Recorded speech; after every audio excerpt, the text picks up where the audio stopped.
Breaking news చూస్తున్నాం. తెలంగాణ రాష్ట్ర పరిపాలన యంత్రాంగంలో కీలక మార్పులు చోటు చేసుకున్నాయి. రాష్ట్ర ప్రభుత్వం పెద్ద ఎత్తున ఐఏఎస్ అధికారులను బదిలీ చేస్తూ ఉత్తర్వులు జారీ చేశారు. మొత్తం 36 మంది ఐఏఎస్ అధికారులకు కొత్త పోస్టింగులు కేటాయించారు. వీరిలో పలువురు ముఖ్య కార్యదర్శులు, వివిధ శాఖల అధిపతులు, జిల్లా కలెక్టర్లు ఉన్నారు.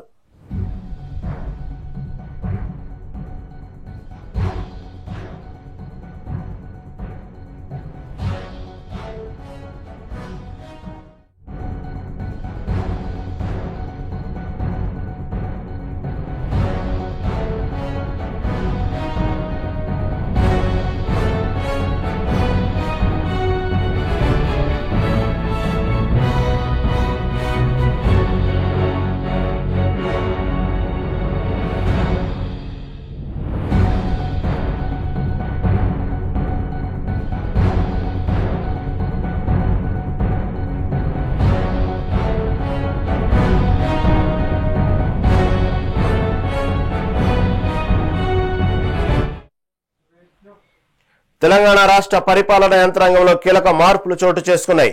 రాష్ట్ర ప్రభుత్వం పెద్ద ఎత్తున ఐఏఎస్ అధికారులను బదిలీ చేస్తూ ఉత్తర్వులు జారీ చేశారు. మొత్తం 36 మంది ఐఏఎస్ అధికారులకు కొత్త పోస్టింగులు కేటాయించారు. వీరిలో పలువురు ముఖ్య కార్యదర్శులు, వివిధ శాఖల అధిపతులు, జిల్లా కలెక్టర్లు ఉన్నారు.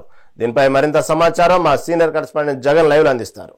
ఢిల్లీలో ఉన్నటువంటి తెలంగాణ భవన్ కార్యదర్శిగా శశాంక్ గోయల్ నియమించారు. ఇంతకుముందు రెవెన్యూ శాఖకు సంబంధించి ముఖ్య కార్యదర్శిగా అయితే బాధ్యతలు నిర్వహిస్తున్న నవీన్ మిత్తల్ అవుతున్నాయి, ఆయన విద్యుత్ శాఖకు బదిలీ చేశారు.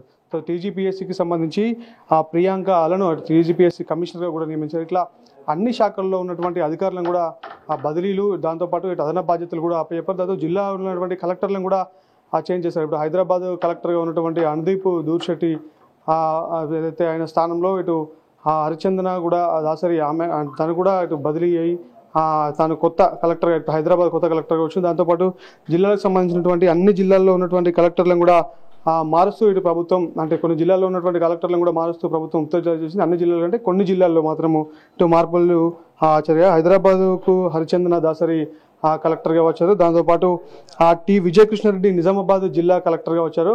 అంటే ఇక్కడ ఉన్నటువంటి వారికి అదనపు బాధ్యతలు అప్పచెప్తూ వివిధ శాఖలకు కూడా బదిలీ చేసినట్లు కూడా ఇటు ఉత్తర్వులు జారీ చేశారు. అంటే రాష్ట్ర వ్యాప్తంగా ఇట్లా రాష్ట్రంలో ఉన్నటువంటి ఐఏఎస్లు ఇట్లా పెద్ద సంఖ్యలో అంటే ప్రభుత్వం ఏర్పడిన తర్వాత ఇదే మొదటిసారి ఇంతమంది ఐఏఎస్ అధికారులను బదిలీ చేయడం కానీ, వారికి అదనపు బాధ్యతలు అప్పచెప్పడం కానీ, ఇటు శాఖాపరమైనటువంటి బాధ్యతలు చేంజ్ చేయడం కానీ ఇది మొదటిసారిగా జరిగిందంటే ఇంత మంది ఐఏఎస్లను ఇదే మొదటిసారి చేయడం. అంటే తెలంగాణ పబ్లిక్ సర్వీస్ కమిషన్ అంటే గతంలో కొంత వివాదాలు నెలకొన్నప్పటికీ ఇటు పబ్లిక్ సర్వీస్ కమిషన్కు కొత్త ఇటు కమిషనర్గా కూడా ప్రియాంక అలను నియమించారు. అంటే గతంలో ఉన్నటువంటి ఇటు టీజీపీఎస్సీలో కొంత ఆందోళనకరమైన పరిస్థితులు, ఇటు పబ్లిక్ సర్వీస్ కమిషన్ నిర్వహించినటువంటి ఎగ్జామ్స్కి ఇటు క్వశ్చన్ పేపర్ లీక్ అవ్వడం కానీ, ఇటు దానికి సంబంధించి కూడా ఇటు వాల్యుయేషన్ కానీ ఇట్లా అనేకమైనటువంటి ఆరోపణలు ఉన్న నేపథ్యంలో ప్రియాంక అలను కొత్తగా ఇప్పుడు కమిషనర్గా నియమించారు. ఇప్పుడు తిన నియామకం తర్వాత జరగబోయేటువంటి ఇప్పుడు కాంపిటేటివ్ ఎగ్జామ్స్ అయినా కానీ ఎట్లా ఉండబోతున్నాయని కూడా మనం చూసుకోవచ్చు. ఎందుకంటే కొత్త కమిషనర్లు కూడా వచ్చారు. దీంతోపాటు జిల్లాలకు సంబంధించి కూడా అన్ని అంటే ఇప్పుడు ఇటు కలెక్టర్గా ఉన్నటువంటి సృజన అనేది మహిళా సంక్షేమ శాఖ డైరెక్టర్, ఎందుకంటే నిజామాబాద్ కలెక్టర్గా ఉన్నటువంటి సృజనను మహిళా సంక్షేమ శాఖ డైరెక్టర్గా నియమించి ఇట్లా అదనపు బాధ్యతలు అప్పచెప్పారు.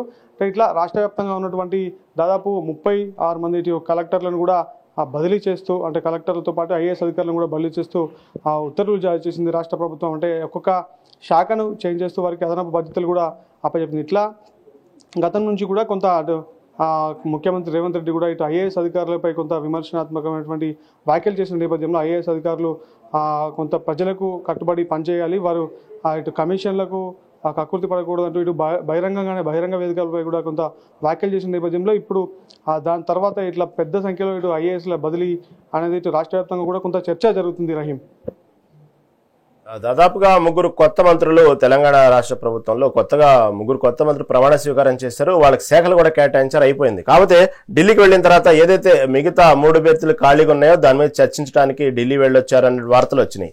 ఈ విధంగా మంత్రుల చుట్టూ జరుగుతున్న వాతావరణం ఒక్కసారిగా ఐఏఎస్ల చుట్టూ ఎందుకు తిరిగింది అంటే స్థానిక సంస్థల ఎన్నికలకు నోటిఫికేషన్ విడుదలకు ముందు ఈ విధంగా భారీగా ఐఏఎస్లు స్థానికలను చేరటం వల్ల అది వెనక బలమైన కారణం ఉందా?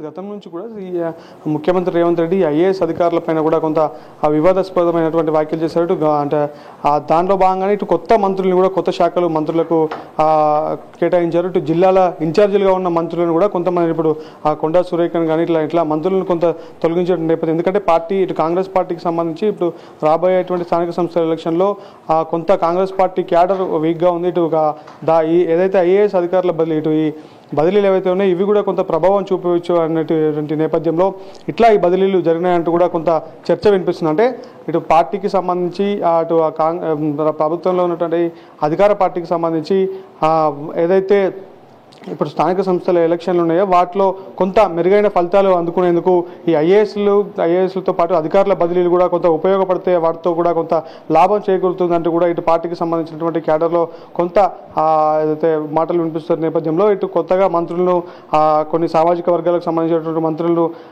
ఏర్పాటు చేసిన తర్వాత దానిలో భాగంగానే ఇప్పుడు ఈ ఐఏఎస్ల బదిలీ కూడా అంటే కొంత స్పీడ్గానే చేసినట్టుగా కూడా మనకు కనిపిస్తుంది. ఒక్కసారిగా ఇంతమంది ఐఏఎస్ల బదిలీ కావడం వెనుక అదే కారణం అంటూ కూడా ఇటు చెందినటువంటి కొంతమంది ప్రముఖులు విశ్లేషిస్తున్నటువంటి పరిస్థితి కూడా ఉంది. రహీం.